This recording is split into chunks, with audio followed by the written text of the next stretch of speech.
തെരഞ്ഞെടുപ്പിന് വളരെ മുമ്പ് കെ.എം. ഷാജി എന്ന മുസ്ലിം ലീഗ് നേതാവിൻ്റെ വിഖ്യാതമായ ഒരു പ്രസംഗം നാം കേട്ടിരുന്നു. സോഷ്യൽ മീഡിയയിൽ വൈറലായ പ്രസംഗമാണ്. അദ്ദേഹം വിദേശത്ത് ഗൾഫ് രാജ്യത്ത് പ്രസംഗിക്കുന്ന ഒരു വീഡിയോ ആണ്. അദ്ദേഹം ആവേശത്തോടു കൂടി പറയുകയാണ്, കഴിഞ്ഞ 9.5 വർഷക്കാലം നമ്മുടെ സമുദായത്തിന്, മുസ്ലിം സമുദായത്തിന് നഷ്ടപ്പെട്ടതെല്ലാം തിരിച്ചു പിടിക്കുക എന്നതാണ് അധികാരത്തിലേറിയാൽ നാം ആദ്യം ചെയ്യുക എന്ന് വെച്ചാൽ കഴിഞ്ഞ 9.5 വർഷം, അന്ന് പ്രസംഗിക്കുമ്പോഴാണ് 9.5 വർഷം, ഇപ്പോൾ നമുക്ക് 10 വർഷം എന്ന് തന്നെ പറയാം. കഴിഞ്ഞ 10 വർഷം മുസ്ലിം സമുദായത്തിന് എന്തൊക്കെയോ നഷ്ടപ്പെട്ടിട്ടുണ്ട് എന്ന്, അതൊക്കെ തിരിച്ചു പിടിച്ച് ആ സമുദായത്തിന് നൽകുക എന്നതാണ് അധികാരത്തിലേറിയാൽ മുസ്ലിം ലീഗ് ആദ്യം ചെയ്യേണ്ടത്. അത് ചെയ്തില്ലെങ്കിൽ പിന്നെ എന്ത് മുസ്ലിം ലീഗ്, എന്തിനീ പാർട്ടി എന്നൊക്കെ ചോദിച്ച് വളരെ ആവേശത്തോടെ പ്രസംഗിക്കുകയാണ് കെ.എം. ഷാജി. ഇത് ഇപ്പോൾ പറയാൻ കാരണം മാധ്യമം ഓൺലൈനിൽ വന്ന, മാധ്യമം ഓൺലൈൻ എന്ന് വെച്ചാൽ ജമാഅത്തെ ഇസ്ലാമിയുടെ മുഖപത്രമാണ് മാധ്യമത്തിൻ്റെ ഓൺലൈൻ പതിപ്പ്. അതിൽ വന്ന ഒരു ലേഖനമാണ്. ലേഖനത്തിൻ്റെ തലക്കെട്ട് ന്യൂനപക്ഷ രാഷ്ട്രീയം ന്യായമായത് ചോദിക്കാൻ മടിക്കുന്നത് എന്തിന് എന്നാണ്. ന്യൂനപക്ഷ രാഷ്ട്രീയം ന്യായമായത് ചോദിക്കാൻ മടിക്കുന്നത് എന്തിന് എന്ന ചോദ്യമാണ് ചോദിക്കുന്നത്. ലേഖനം എഴുതിയിരിക്കുന്നത് മസ്ഹറുദ്ദീൻ എന്ന് പറയുന്ന ഒരാളാണ്. തുടങ്ങുന്നത് ഇങ്ങനെയാണ് ലേഖനം: ഇതര സമുദായത്തിൻ്റെ ഒരു മുടിനാരിഴ പോലും ഞാൻ അപഹരിക്കയില്ല. എൻ്റെ സമുദായത്തിൻ്റെ ഒരു മുടിനാരിഴ മറ്റൊരാൾക്കും വിട്ടുകൊടുക്കുകയുമില്ല. കേരളത്തിൻ്റെ ഇക്കാലത്തെയും പ്രിയങ്കരനായ രാഷ്ട്രീയ നേതാവും ഹ്രസ്വകാല മുഖ്യമന്ത്രിയുമായ CH മുഹമ്മദ് കോയയുടെ ആർജവം നിറഞ്ഞ വാക്കുകളാണിത്. നിലവിലെ ഹിന്ദുത്വ ഫാസിസ കാലത്ത് എന്തിനും ഏതിനും ഇസ്ലാമോഫോബിയ പടർത്തുന്ന രാഷ്ട്രീയ പരിസരത്തിൽ അദ്ദേഹത്തിൻ്റെ പിന്മുറക്കാർ പോലും ആവർത്തിക്കാൻ മടിക്കുന്ന ഉദ്ധരിയാണിത് എന്ന് പറഞ്ഞുകൊണ്ടാണ് ലേഖനം ആരംഭിക്കുന്നത്. ലേഖനത്തിൽ അതിനുശേഷം വരുന്ന പാരഗ്രാഫുകളിലൊക്കെ പറയുന്നത് മുസ്ലിം ലീഗ് വിവിധ രാഷ്ട്രീയ പാർട്ടികളുമായി ഉണ്ടാക്കിയ സഖ്യമാണ്. അങ്ങനെ സഖ്യത്തിലൂടെ മുസ്ലിം ലീഗിന് എതിരെയുള്ള പ്രചാരണം, ഇസ്ലാമോഫോബിയ പോലെയുള്ള പ്രചാരണം കുറഞ്ഞു വന്നിരുന്നു. പിന്നീട് ഇടതുപക്ഷം അത് നേരെ മറിച്ച് സംഘപരിവാറിനൊപ്പം ചേർന്ന് മുസ്ലിം സമുദായത്തിനെതിരെ വലിയ തോതിൽ പ്രചാരണം അഴിച്ചുവിട്ടു എന്ന് പറഞ്ഞു വെക്കുകയാണ് ചെയ്യുന്നത്. അതിനുശേഷം ഏറ്റവും അവസാനത്തെ ഒരു 2 പാരഗ്രാഫ്, അതിലാണ് പ്രധാനപ്പെട്ട കാര്യങ്ങൾ പറയുന്നത്. അതിങ്ങനെയാണ്: മുസ്ലിം ലീഗിൻ്റെ ഏതൊരു ന്യായമായ രാഷ്ട്രീയ ആവശ്യത്തെയും ജമാഅത്തെ ഇസ്ലാമി ഇസ്ലാമോഫോബിയ മറവിൽ പ്രശ്നവൽക്കരിക്കാനും അങ്ങനെ മാറ്റി നിർത്താനുമുള്ള ഗൂഢ പദ്ധതിയാണ് പിന്നാമ്പുറത്ത് അരങ്ങേറുന്നത്.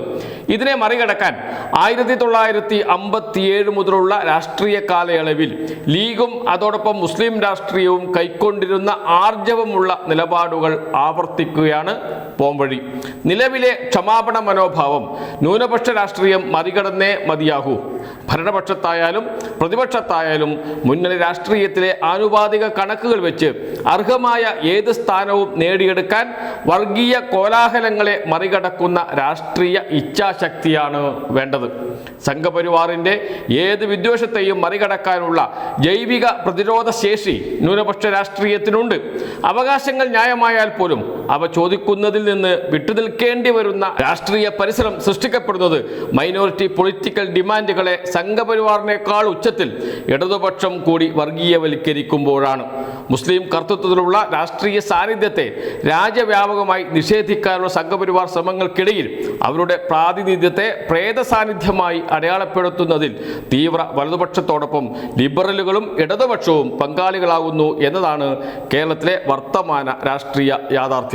ഇങ്ങനെയാണ് ലേഖനം അവസാനിപ്പിക്കുന്നത്. എന്ന് വെച്ചാൽ 1957 മുതലുള്ള രാഷ്ട്രീയ കാലയളവിൽ ലീഗും അതോടൊപ്പം മുസ്ലിം രാഷ്ട്രീയവും കൈക്കൊണ്ടിരുന്ന ആർജവമുള്ള നിലപാടുകളിലേക്ക് മുസ്ലിം ലീഗ് തിരിച്ചു പോകണമെന്നും ചോദിക്കേണ്ടത് കൃത്യമായി ചോദിച്ച് വാങ്ങണമെന്നും നിലവിലെ ക്ഷമാപണ മനോഭാവം എന്ന് വെച്ചാൽ ഞങ്ങൾക്ക് 5 മന്ത്രി വേണ്ട, ഞങ്ങൾക്ക് 4 മന്ത്രി മതി, വലിയ വകുപ്പുകളൊന്നും ഞങ്ങൾ ചോദിക്കില്ല, ഉപമുഖ്യമന്ത്രി പദം വേണ്ട ഞങ്ങൾ ചോദിക്കില്ല, ഞങ്ങളൊരു സമ്മർദ്ദവും ചെലുത്തില്ല, കൂട്ടായ ചർച്ചയിലൂടെ തീരുമാനങ്ങളെടുക്കും എന്നിങ്ങനെയുള്ള മുസ്ലിം ലീഗ് നേതാക്കളുടെ ക്ഷമാപണ സ്വരത്തിലുള്ള പരാമർശങ്ങൾ പൂർണ്ണമായും ഒഴിവാക്കണം. നിലവിലെ ക്ഷമാപണ മനോഭാവം ന്യൂനപക്ഷ രാഷ്ട്രീയം മറികടന്നേ മതിയാകൂ. ഭരണപക്ഷത്തായാലും പ്രതിപക്ഷത്തായാലും മുന്നണി രാഷ്ട്രീയത്തിലെ ആനുപാതിക കണക്കുകൾ വെച്ച് അർഹമായ ഏത് സ്ഥാനവും നേടിയെടുക്കാൻ വർഗീയ കോലാഹലങ്ങളെ മറികടക്കുന്ന രാഷ്ട്രീയ ഇച്ഛാശക്തിയാണ് വേണ്ടത് എന്ന്. എന്താണ് നേരത്തെ പറഞ്ഞത് KM ഷാജി? അതിലേക്ക് തന്നെയാണ് ജമാഅത്തെ ഇസ്ലാമിയും വരുന്നത്.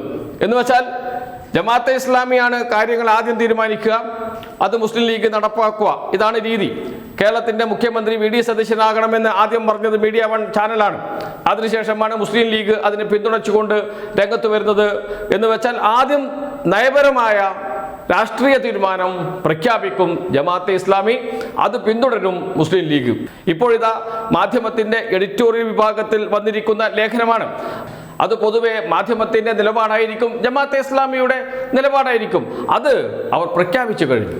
ഇനി മുസ്ലിം ലീഗ് ഏറ്റെടുക്കേ വേണ്ടു. അതുകൊണ്ട് ഇത്തരം ഒരു അഴകുഴമ്പൻ സമീപനം സ്വീകരിച്ചാൽ പോരാ, ശക്തമായ നിലപാടെടുത്ത് എന്തൊക്കെയാണ് മൈനോറിറ്റിക്ക് വേണ്ടത്, ന്യൂനപക്ഷത്തിന് വേണ്ടത്, അത് പിടിച്ചെടുക്കാനുള്ള ആർജവം കാണിക്കണം എന്ന്. ഇത് മുസ്ലിം ലീഗ് സ്വീകരിക്കണം.